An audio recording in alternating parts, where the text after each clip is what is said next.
souhaites vendre des produits high ticket en dropshipping mais tu ne sais pas comment le faire, t'es tombé sur la bonne vidéo.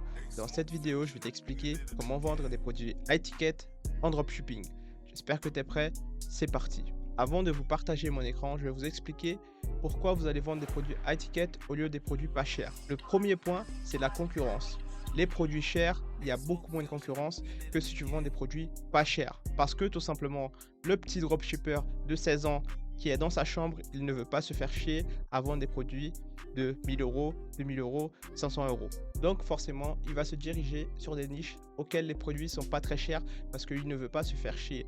Qu'est-ce qui va le faire chier? C'est la livraison. Parce que de livrer des produits chers, la plupart du temps, c'est des produits volumineux. Donc, des produits qui vont faire un peu chier pour la livraison. Mais je vais expliquer un peu comment ça fonctionne. Et après, je vous invite à faire des recherches de votre côté si vous êtes vraiment intéressé pour faire du high ticket en dropshipping. C'est parti. Déjà, la première possibilité, c'est que tu vas sur le site de Etsy, tu cherches une niche qui t'intéresse et puis tu regardes les produits qu'il y a. Si tu as déjà trouvé ta niche, tu cherches justement ici sur la barre de recherche les produits de ta niche et s'il y a des fournisseurs intéressants pour toi sur Etsy. Là, par exemple, j'ai mis la niche des fauteuils. Tu peux voir ici qu'il y a plein de fauteuils qui se vendent. Qu'est-ce que toi, tu vas faire pour vendre ces fauteuils plus chers et que surtout, les gens achètent? Parce que ça ne sert à rien que tu mettes prix, par exemple, de celui-là qui a une très belle photo à 800 euros et que personne n'achète. Pour ce faire, tu vas tout simplement faire un très beau site avec un beau design. Tu vas dire que voilà, tes produits sont faits main parce que justement, Etsy met ça en avant. La plupart des produits qui sont sur Etsy, ils sont faits main. Donc tu vas dire que ton produit est fait main. S'il est fait en France, tu dis qu'il a été fait en France ou en Europe. Que voilà, tu expliques un peu, tu essaies de toucher les gens émotionnellement pour qu'ils puissent acheter ton produit. Parce que tu t'en doutes bien qu'une personne qui achète un produit à 400 euros n'est pas la même personne qui va acheter un produit à 30 euros. Ces personnes, ils veulent plus le côté émotionnel que le côté ok, c'est pas cher, ça vient de Chine, je m'en fous. Non, lui, il veut savoir d'où ça vient, l'histoire de ton produit. Il faudra que tu mettes tout ça en avant sur ton site. Il faut vraiment qu'il ait un design adapté à ta niche. Donc, c'est forcément plus compliqué que si tu faisais un site pour un produit de 30 euros. Mais il y a quelque chose de très important à savoir, c'est que la personne qui achète un produit à 400 euros, 1000 euros, ne te fera pas chier comme une personne qui achète un produit à 30 euros.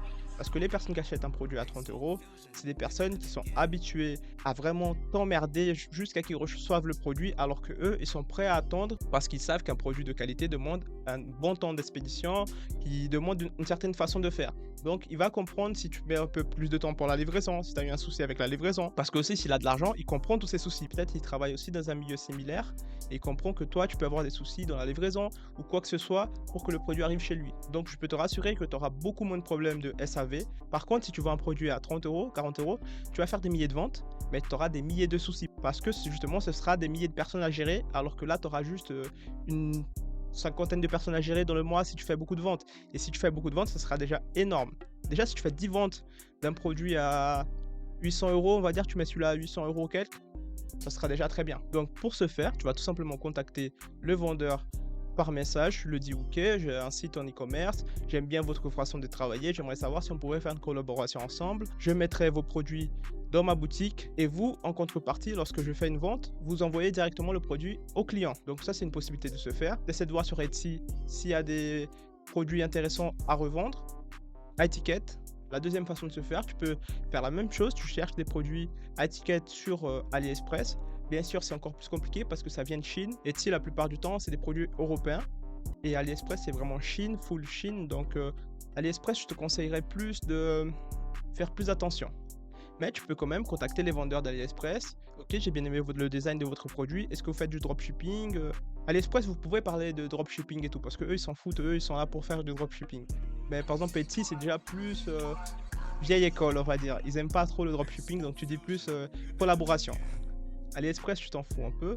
Lui, tu peux le contacter, tu lui dis ok, j'ai trouvé intéressant ton produit, est-ce que je peux l'ajouter à ma boutique? Parce que déjà, des produits à étiquette, c'est plus compliqué que tu les mettes sans parler au vendeur. Faut prendre une base de parler au vendeur si tu vends avec une boutique de étiquette. Parce que les produits sont plus compliqués à ramener, surtout si c'est des produits encombrants. Donc là, tu vas plus parler à l'expéditeur, comment ça fonctionne et tout, avant de mettre les produits dans ta boutique. C'est plus important que les produits de 30 euros, tu t'en fous, tu mets dans ta boutique. Et puis quand tu vas faire une vente, tu parles au fournisseur seulement quand tu as fait une vente. Et déjà, les produits de 30-40 euros de AliExpress, c'est sûr que tu pourras trouver 3-4 fournisseurs. La plupart du temps, il n'y a pas un seul fournisseur pour un produit. Il y a plusieurs fournisseurs pour un même produit. Donc voilà, c'est pas un grand souci AliExpress pour des produits pas chers. Là, c'est mieux de contacter le vendeur et de lui expliquer un peu la situation, ce que tu veux faire. Et bien sûr, rien ne t'empêche juste de mettre ce produit dans ta boutique et de ne pas contacter. Et puis quand tu as fait une vente, tu contactes. Ça, c'est à toi de voir, bien sûr. Une autre façon encore de se faire, c'est d'aller directement sur Alibaba. Et quand tu es sur Alibaba, tu contactes aussi le vendeur. Tu regardes un peu les pièces et tout. Tu vois ce que tu trouves intéressant des produits chers. Et puis tout simplement, quand tu vas faire une vente, tu vas pouvoir parler au vendeur et lui expliquer un peu ce que tu fais. Tu pourras déjà ajouter le produit dans ta boutique. Pour ajouter les produits dans ta boutique, bon, tu le fais à manuel, tu prends les photos, capture d'écran si tu veux, et puis tu fais ton titre. Mais bien sûr, il faut bien travailler le design parce que c'est ça qui va faire la différence que la personne va acheter sur ta boutique au lieu d'une autre. Parce que les gens qui achètent des produits chers, ils sont plus du côté émotionnel. Ils s'en foutent un peu plus des prix, tout ça. Par exemple, si tu fais une histoire, tu dis, ok, cette boutique, c'est une boutique familiale. Voilà, tu en ventes un petit peu. Tu dis, la boutique, c'est une boutique familiale. C'est une boutique qui a été créée en 1900, je sais pas combien. Elle appartenait à mon grand-père. Voilà, à toi de faire un vrai branding. Mais bien sûr, dans les limites de... Vous savez. Donc, une fois que tu as choisi tes produits, c'est bon, tu as une belle boutique, bien sûr nichée.